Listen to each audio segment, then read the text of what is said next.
নমস্কার শ্রোতাগণ, আমি রিকয়ন তোমাদের আবারও স্বাগত জানাচ্ছি টেলস অফ রিকয়নের একটি নতুন গল্পতে। আজকে আমাদের নিবেদন শ্রী শিবরাম চক্রবর্তীর কলমে মজার গল্প মাথা খাটানোর মুশকিল। তো চলো চটপট শুরু করা যাক আমাদের আজকের গল্প। কাঁধের উপর একটা না থাকলে নেহাত খারাপ দেখায়, সেই কারণেই বিধাতার আমাকে ওটা দেয়া। মাথা কেবল শোভার জন্য, ব্যবহারের জন্য নয়। যখনই কোনো ব্যাপারে ওকে খাটাতে গেছি তখনই তার প্রমাণ আমি পেয়েছি। একবার মাথা খাটাতে গিয়ে যা বিপদে পড়েছিলাম তার কাহিনী স্বর্ণাক্ষরে আমার জীবন স্মৃতিতে লেখা থাকবে। ক্রমশ যতই দিন যাচ্ছে আরো যত প্রমাণ পাচ্ছি ততই আমার এই ধারণা বদ্ধমূল হচ্ছে। সেই কাণ্ডের পর থেকে আমার মাথাকে আমি অলংকারের মতোই ব্যবহার করি, সর্বদা সঙ্গে রাখি, মানে না রেখে উপায় নেই। কিন্তু কাজে আর ওকে লাগাই না। গোবিন্দর জন্যই যত কাণ্ড। গোবিন্দ আমার বন্ধু, তার উপকার করতে গিয়েই যত সব। তারপর থেকে আমি বুঝতে পেরেছি কারো উপকার করতে যাওয়া কিছু না, এমনকি একটা পোকারও উপকার করবার মতো বুদ্ধি আমার ঘটে নেই। গোবিন্দ কিছুকাল থেকে ক্রমেই আরো ম্রিয়মান হয়ে পড়েছিল, কারণ আন্দাজ করা কঠিন। রোজ বিকেলে বালিগঞ্জ লেকের ধারে বেড়াতে যায়, অনেক রাত্রি পর্যন্ত সেখানে মশাদের সঙ্গে পাইচারি করে। রাত 12টা বাজিয়ে বাড়ি ফিরে মশা কামড়ানো অঙ্গ প্রত্যঙ্গে বার্নল ঘষে, তারপর শুতে যায়। এই রকমই প্রত্যহ। মশারাও যেন ওকে চিনতে পেরেছিল, আর সবাইকে ছেড়ে দিয়ে ওর জন্যই যেন ওঁত পেতে থাকে। দাঁতের ধার শানিত রাখার জন্যে অনেক বনিদি বায়ুসেবীকে ওরা পরিত্যাগ করেছে। এমনই গোবিন্দর ওপর ওদের টান। গোবিন্দও দিন দিন আরো বেশি আহত হয়ে বাড়ি ফিরছে। কিন্তু গোবিন্দ লেকে বেড়ানোর কামাই নেই। বিকেল হয়েছে কি ওকে দড়ি দিয়েও বেঁধে রাখা যাবে না। হলো কি গোবিন্দর? কবি টবি হয়ে গেল নাকি হঠাৎ? কিংবা গোবিন্দ একদিন আমিও ওর বেড়ানোর সঙ্গী হলাম। ব্যাপার কি হে গোবিন্দ? কিছুতেই বলে না। অনেক সাধা সাধির পর একজন প্রৌঢ় ভদ্রলোককে দেখিয়ে দিল। উনি তো বুঝলুম, কিন্তু কি হয়েছে ওর? কৌতূহলী হয়ে আমি জিজ্ঞেস করি। অনেক কষ্টে গোবিন্দর কাছ থেকে যা আদায় করা যায় তার মর্ম হচ্ছে এই যে ভদ্রলোকের নাম জগদীশ চৌধুরী, কোন এক নামজাদা অফিসের বড়বাবু। একটা চাকরির জন্য গোবিন্দ অনেক দিন ধরে ওর পেছনে ঘোরাঘুরি করেছে, কিন্তু সুবিধা করতে পারেনি। অনেক মোটা মোটা চাকরি আছে নাকি ওর হাতে, ইচ্ছা করলেই উনি দিতে পারেন। ও এই কথা, একটা চাকরি? তা আমাকে বলনি কেন একদিন? হ্যাঁ, আমি ব্যবস্থা করে দিতাম ওর কাছ থেকেই। বলো কি হে? গোবিন্দ অবাক হয়ে তাকায়। ওর কাছ থেকেই আদায় করতে? ভারী কড়া লোক উনি, তা জানো? হোক না কড়া লোক, সব কিছু করারই কায়দা আছে। মাথা খাটাতে হয় হে, মাথা, বুঝেছ? গোবিন্দ মাথা নাড়ে, তেমন উৎসাহ পায় না। আরে ও তো এক্ষুনি হয়ে যায়, এক কথায়, তেমন কি কঠিন? দেখো দেখো ভদ্রলোক কোথায় গিয়ে দাঁড়িয়েছে, ভালো করে লক্ষ্য করো। গোবিন্দকে প্ররোচিত করি। হ্যাঁ দেখেছো, একেবারে জলের ধারটায় উনি দাঁড়িয়ে। বুঝলে আমি করব কি? পিছন থেকে গিয়ে হঠাৎ যেন পা ফসকে ওর ঘাড়ে গিয়ে পড়েছি, এমন ভাবে এক ধাক্কা লাগাবো। হ্যাঁ, আর তাহলেই উনি লেকের মধ্যে কুপোকাত। তখন তুমি করবে কি? লেকের ভিতর ঝাঁপিয়ে পড়ে জল থেকে ওকে উদ্ধার করবে। তাহলেই তো চাকরির পথ একদম পরিষ্কার। কিরকম? গোবিন্দ তবুও বুঝতে পারে না চাকরির পথ না জেলখানার পথ।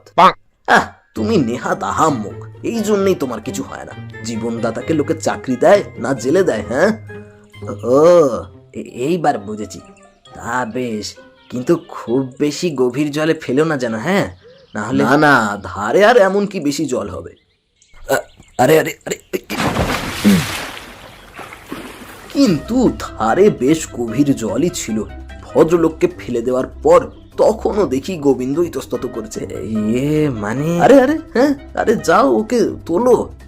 কিন্তু এই রে, মাটি করলে দামি দামি সব মুহূর্ত অমনি অমনি ফসকে যায় বুঝি। অগত্যা আবার মাথা কাটাতে হয়। গোবিন্দকেও ধাক্কা মেরে ফেলে দিই। তুমিও যাও। আরে আমি সাঁতার জানি না, সাঁতার জানি না। তারপর যে দৃশ্য উদ্ঘাটিত হলো তাতে তো আমার চক্ষু স্থির। দেখি ভদ্রলোক দিব্যি সাঁতার কাটছেন আর গোবিন্দ খাচ্ছে হাবুডুবু। বন্ধুকে তো বাঁচানো দরকার। আমিও ঝাঁপ দিই। জলের মধ্যে তুমুল কাণ্ড। গোবিন্দ আমাকে জড়িয়ে ধরে, কিছুতেই ছাড়তে চায় না। আমি ওকে ছাড়তে চাই, পেরে উঠি না।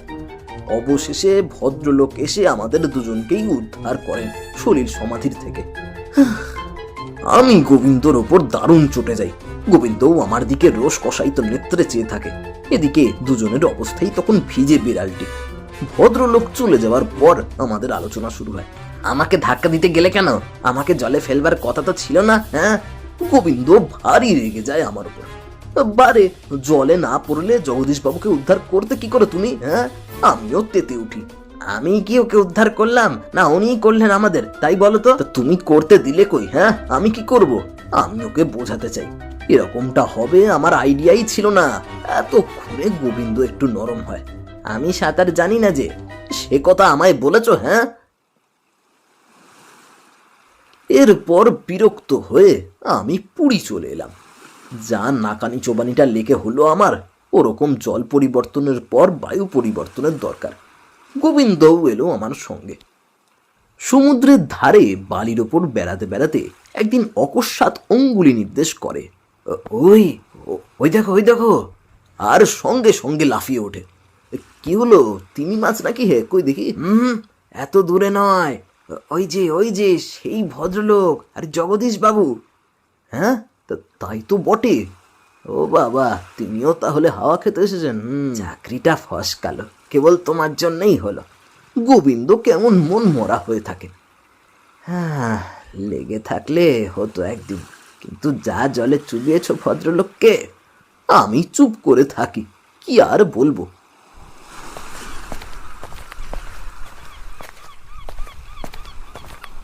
পরদিন সকালে সমুদ্রের ধার দিয়ে পোস্ট অফিসের দিকে যাচ্ছি। আবার দেখি সেই জগদীশ বাবু, তার সঙ্গে এবার একটা বাচ্চা, মোটা সোটা আর বিদঘুটে চেহারা। মাঝে মাঝে এমন কতিপয় শিশু দেখা যায় যাদের কোলে করতে বললে কোলা ব্যাঙের কথাই মনে পড়ে। এটি তাদের একজন। বাচ্চাটা বালি দিয়ে বাঁধ তৈরির চেষ্টা করছিল এবং জগদীশ বাবুকে খুব উৎসাহ দিচ্ছিলেন। শেষটা জগদীশ বাবুকেও দেখা গেল ওর সঙ্গে লেগে যেতে। দুজনে মিলে বাঁধ রচনা যখন সমাপ্ত হলো, তখন জগদীশ বাবু ঘেমে নিয়ে উঠেছেন। বাচ্চাটা কেন জানি না হঠাৎ যেন ক্ষেপে যায়, গোঁ গোঁ করে বাঁধের উপরে পদাঘাত করতে থাকে। অল্পক্ষণেই বাঁধটাকেই ভূমিসাৎ করে ফেলে। জীবনের সাধনা সফল হওয়ার পর অনেকেরই এমন দশা হয়, সেই ফল পণ্ড করতে এসে উঠে পড়ে লেগে যায় তখন। জগদীশ বাবু পকেট থেকে বিস্কুট বার করে ওকে দেন, তারপরে সে ঠান্ডা হয়। এই পর্যন্ত দেখে আমি পোস্ট অফিসে চলে গেছি। যখন ফিরলাম তখন বেলা আরো পড়ে এসেছে। ভগ্ন বাঁধের ধারে একাকী সেই ছেলেটি, কিন্তু জগদীশ বাবুর চিহ্ন মাত্র নেই কোনোখানেও। তখনই আমার মাথায় বুদ্ধি খেলতে থাকে। এই তো হয়েছে, এইবার গোবিন্দর চাকরির ব্যবস্থা না হয়ে আর যায় না। ভাবলাম এই ফাঁকে এই দেড়মণি শিশুটিকে নিয়ে সরে পড়লে কেমন হয়। জগদীশ বাবু নিশ্চয়ই তার ছেলেকে হারিয়ে দিশেহারা হয়ে উঠবেন। ছেলের উপরে তার যেরকম টান দেখা গেল আজ বিকেলে, সেই সময় গোবিন্দ ওকে হাতে ধরে নিয়ে গিয়ে হাজির হবে এবং একটা গল্প বানিয়ে বলে দেবে ছেলেটা সমুদ্রেই জলাঞ্জলি যাচ্ছিল, কিংবা পুরীর লোকারণ্যে হারিয়ে পথে পথে হায় হায় করে বেড়াচ্ছিল। এমন সময় গোবিন্দ ওকে উদ্ধার করে নিয়ে এসেছে। তাহলেও কি জগদীশ বাবুর হৃদয় গলবে না? হারানো ছেলে ফিরে পেলে তো মানুষের আনন্দই হয়, তবে এ যা ছেলে, এই একটা কথা। যাই হোক, তখন কৃতজ্ঞতার আতিশয্যে বালিগঞ্জের জলে পড়ার কথা বেমালুম ভুলে গিয়ে গোবিন্দকে একটা চাকরি দিয়ে ফেলতে তার কতক্ষণ। ছেলেটিকে আত্মসাৎ করে যখন ফিরলাম, তখন গোবিন্দ হোটেলের বারান্দায় চেয়ার টেনে নিয়ে চুপটি করে বসে আছে, মুহ্যমানের মতোই। চাকরি আর জগদীশের কথাই ধ্যান করছে বোধ হয়। আস্তে আস্তে আইডিয়াটা ওর কাছে ব্যক্ত করি। সমস্ত বুঝে উঠতে ওর দেরি লাগে। ও এরকমই, মাথা বলে যদি কিছু থাকে ওর। প্রথম যখন ছেলেটাকে নিয়ে আমি ঢুকলুম, আমার আশা ছিল আনন্দে ও মুখ খুললে বোতলের সোডা যেরকমটা হয় সেই রকমই উতলে উঠবে, কিন্তু ও হরি, একেবারেই সেরকম নয়। জগদীশ বাবুর ছেলে শুনে আরো যেন সে দমে গেল। তবে কি ওর ধারণা অন্য কারো ছেলেকে ফিরে পেলে জগদীশ বাবু আহ্লাদে আটখানা হয়ে যাবেন, চাকরি দিয়ে ফেলবেন তৎক্ষণাৎ? ইতিমধ্যে ছেলেটাও চিৎকার করে কাঁদতে শুরু করেছে। গোবিন্দ কিছুক্ষণ কান পেতে তার কান্না শোনে। তারপর সেই তারস্বর তার অসহ্য হয়ে ওঠে। থামো থামো, ছেলেটাকে সে তাড়না দেয়। তুমি কি ভেবেছ দুনিয়ায় তুমি ছাড়া আর কারো কোনো দুঃখ নেই? হ্যাঁ, এসব কি ব্যাপার হে শিবরাম? আমি আর কি বলবো, ছেলেটি এর জবাব দেয়, কান্নার ধমক দ্বিগুণ বাড়িয়ে দিয়ে। লোকের উপকার করা সহজ সাধ্য নয়, আমি জানি। করতে যাওয়ার পথেই কত বাধা, কত হাঙ্গাম, কিন্তু এছাড়া আর পথ কি? গোবিন্দর উপকার করবার আর কি উপায় ছিল আমার? দোকান থেকে বিস্কুট এনে দিলে তবে ছেলেটা চুপ করে। আবহাওয়া ঠান্ডা হওয়ার পর গোবিন্দ আগাগোড়া সমস্ত প্ল্যানটা ভাবে। ক্রমশ ওর মাথা খুলতে থাকে, মুখে হাসি দেখা দেয়, আইডিয়াটা মাথায় ঢোকে ওর। হ্যাঁ, বাস্তবিক শিবু, যতটা বোকা তোমায় দেখায় তত বোকা তুমি নও। তোমার এবারের প্যাঁচটা যে ভালো হয়েছে এ কথা মানতে আমি বাধ্য। বাহ বাহ বাহ। অনেক টাকার লটারি জিতলে যত না খুশি হতাম, গোবিন্দর সার্টিফিকেট আমাকে তার চেয়ে বেশি পুলকিত করে। যাক, এতদিনে তাহলে গোবিন্দ বেচারার সত্যি একটা হিল্লে করতে পারা গেল। ছেলেটিকে হস্তগত করে গোবিন্দ আর আমি এবারে বেরিয়ে পড়লাম জগদীশ বাবুর খোঁজে। ছেলেটা দুপা হাঁটে আর কাঁদতে শুরু করে। তৎক্ষণাৎ ওকে খাবার জোগাতে হয়। মুখের দুটি মাত্র ব্যবহার ওর জানা, খাওয়া আর কাঁদা। একটা স্থগিত হলেই আর একটা আরম্ভ। বিস্কুট, লজেন্সুস, চকোলেট, টফি পালাক্রমে আমি জুগিয়ে চলি। এইভাবেই চালাতে হবে জগদীশ বাবু পর্যন্ত, ভালোই বুঝতে পারি। কিন্তু জগদীশ বাবুকে আর খুঁজে পাওয়া যায় না। সমুদ্রের ধার পুঙ্খানুপুঙ্খ রূপে দেখা হয়, কিন্তু জগদীশ বাবুর পাত্তা নেই। আচ্ছা ভদ্রলোক তো, ছেলে হারিয়ে নিশ্চিন্ত মনে বসে আছেন তো বেশ। হ্যাঁ, গোবিন্দ বলে, থানায় খবর দিতে গেছেন বোধহয়, বুঝলে? আমি ভ্রু কুঞ্চিত করি। ক্রমশ গম্ভীর হয়ে ওঠেও। এবার দেখছি জেলেই যেতে হলো তোমার জন্যে, ছেলে চুরির দায়। ছেলে চুরি করলে কমাস জেল হয় জানা আছে তোমার?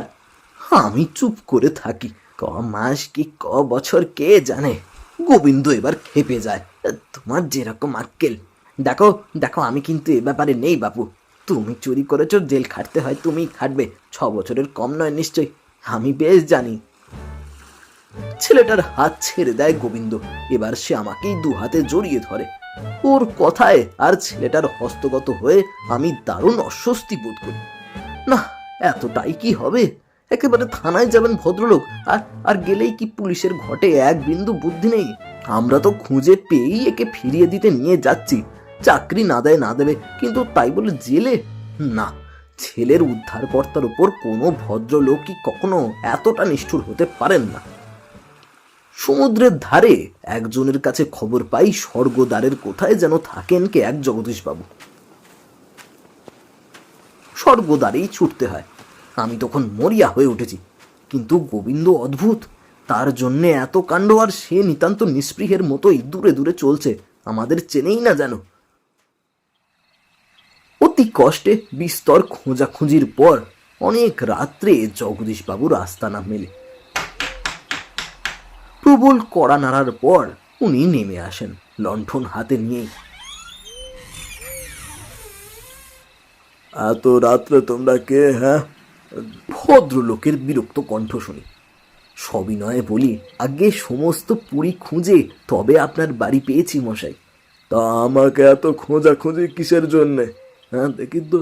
ভদ্রলোক আলোটা তুলে আমাদের নিরীক্ষণ করেন।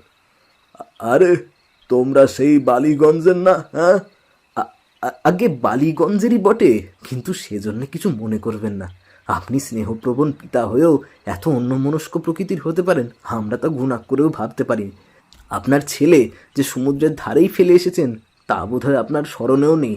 আপনার ছেলে এতক্ষণ সমুদ্রের গর্ভে ভেসে যেত। সত্যি কথা বলতে কি, একটা প্রকাণ্ড ঢেউ ওকে তাড়াও করেছিল। আমার এই বন্ধু নিজের জীবন বিপন্ন করে ওকে বাঁচিয়েছেন। এতক্ষণ আপনার ছেলে আর আমার বন্ধু দুজনেই এতক্ষণ হাঙর কুমিরের পেটে গিয়ে বেবাক হজম হয়ে যেত, কিন্তু আমার বন্ধু চ্যাম্পিয়ন সাঁতারু আর ভগবান সহায়, এই দুইয়ের যোগাযোগে আজ আপনার ছেলের বহুমূল্য জীবন রক্ষা পেয়েছে। ভদ্রলোক এতক্ষণ অবাক হয়ে আমার ভাষণ শুনছিলেন, এবার বাধা দিয়ে বললেন, আরে কাকে আমার ছেলে বলছো? এর মধ্যে কোনটি আমার ছেলে? আমি আকাশ থেকে পড়ি। কেন?